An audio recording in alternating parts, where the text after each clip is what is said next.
Bismillahirrahmanirrahim. Assalamualaikum warahmatullahi wabarakatuh dan selamat pagi anak-anak.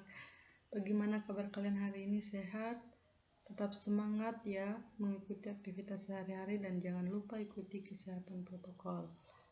Oke, sebelum memulai pembelajaran terlebih dahulu Ibu akan memperkenalkan diri. Perkenalkan, nama Ibu Rayanti, Ibu mahasiswa PPL dari Universitas Sulawesi Tenggara. Di sini Ibu akan menggantikan sementara wali kelas kalian untuk membahas atau menjelaskan materi hari ini, pembelajaran hari ini. Oke, kalian tahu tidak hari ini kita belajar apa? Oke, kalian belum tahu ya? Sebelum memulai materi pembelajaran, marilah kita berdoa sesuai agama dan keyakinan masing-masing. Berdoa dimulai, doa selesai. Ya, sekarang lanjut. Nah, sekarang kita akan belajar tentang tema 3, peduli terhadap makhluk hidup. Subtema 2, keberagaman makhluk hidup di lingkungan pembelajaran 5 dan 6.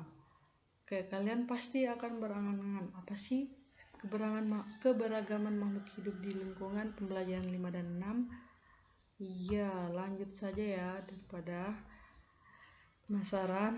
Nah, sekarang ciri dan pemanfaatan sumber daya alam berupa hewan. Hewan merupakan sumber daya alam yang dapat dimanfaatkan oleh manusia. Hewan memiliki tempat hidup. Ada hewan yang tinggal di darat dan ada juga hewan yang tinggal di perairan. Nah, sekarang kalian bisa paham kan yang mana hewan darat dan mana hewan yang tinggal di perairan. Nah, sekarang Ibu punya contoh ciri-ciri makhluk hidup. Ya, gambar pertama yaitu ayam, di mana ayam tinggal di darat. Ayam memiliki paruh yang berguna untuk mencari makanan. Ayam dibudidayakan di peternakan. Peternakan ayam biasa berada di daratan rendah. Nah, ini ayam adalah salah satu contoh yang tinggal di darat. Lanjut. Ya, bebek, di mana bebek tinggal di darat, namun bebek juga dapat berenang di perairan. Bebek dibudidayakan di peternakan. Bebek dapat dimanfaatkan daging dan telurnya. Telur bebek dapat diolah menjadi telur asin. Nah, sekarang bebek yang paling unggul ya, di mana bebek bisa tinggal di darat dan bisa tinggal di di perairan. Oke, lanjut ya. Ya, kelinci hidup di darat. Kaki belakang kelinci lebih panjang dan kuat sehingga mampu melompat di darat. Makanan kelinci adalah wortel. Kelinci umumnya dijadikan hewan peliharaan.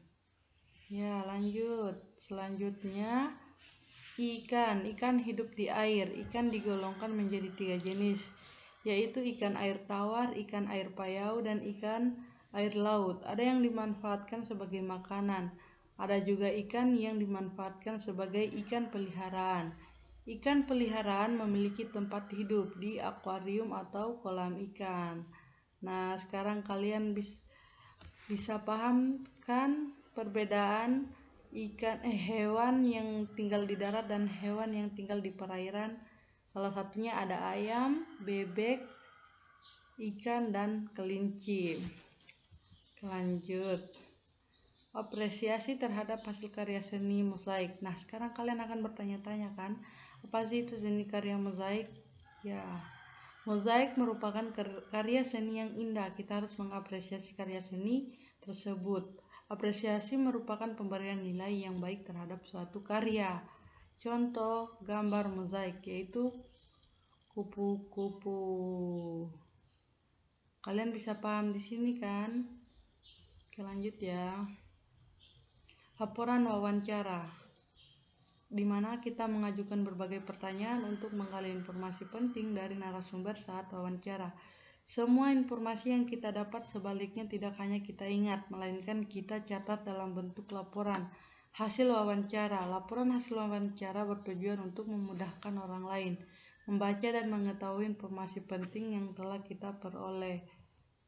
Nah, menurut Kamus Besar Bahasa Indonesia atau KBBI, wawancara adalah proses tanya jawab dengan seseorang atau narasumber pedagang, pengusaha, guru, ketua RT, pejabat, dan sebagainya yang dilakukan untuk dimintai pendapat atau keterangan darinya terkait hal-hal tertentu untuk disiarkan melalui radio, dimuat dalam surat kabar ataupun ditayangkan di televisi. Nah, inilah pengertian dari wawancara. Kalian bisa mewawancarai ibu kalian, ayah kalian. Kalian juga pun pernah mengikuti wawancara, sengaja maupun tidak sengaja. Oke, sekarang melestarikan hewan langka. Manusia wajib melestarikan hewan langka. Pelestarian hewan langka dilakukan dengan cara penangkaran hewan langka oleh lembaga yang berwenang. Salah satunya dengan mendirikan suaka marga satwa dan taman nasional. Dengan melestarikan dan melindungi hewan langka, keseimbangan alam dapat terjaga.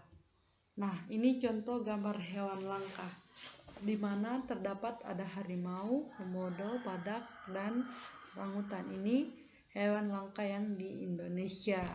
Oke, sampai di sini materi pembelajaran hari ini. Kalian bisa paham. Sampai di sini saja materi Ibu. Nah, sampai di sini saja materi Ibu. Jika ada kekurangan bisa dilihat di buku Bupena 4B. Jika ada kekurangan, mohon dimaafkan. Sebelum mengakhiri pembelajaran, marilah kita berdoa sesuai agama dan keyakinan masing-masing. Berdoa dimulai. Selesai. Oke, sebelum mengakhiri pembelajaran hari ini, tetap jaga jarak dan jangan lupa ikuti kesehatan protokol. Sekian dan terima kasih. Wassalamualaikum warahmatullahi wabarakatuh.